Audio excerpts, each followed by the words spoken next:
An IP address, or Internet Protocol address, is a numerical label assigned to each device connected to a computer network that uses the Internet Protocol for communication.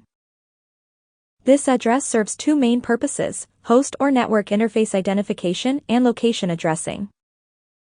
IP addresses can be IPv4, consisting of 4 sets of numbers separated by dots, or IPv6, which is a newer format with a more extensive address space.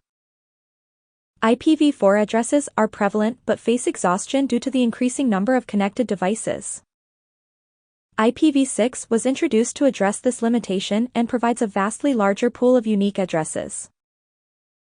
IP addresses play a crucial role in routing data across the Internet, enabling devices to communicate. They can be dynamic, assigned by a DHCP server temporarily, or static, where a device has a fixed, unchanging address. Understanding IP addresses is fundamental for network configuration, troubleshooting, and ensuring proper communication between devices on the Internet.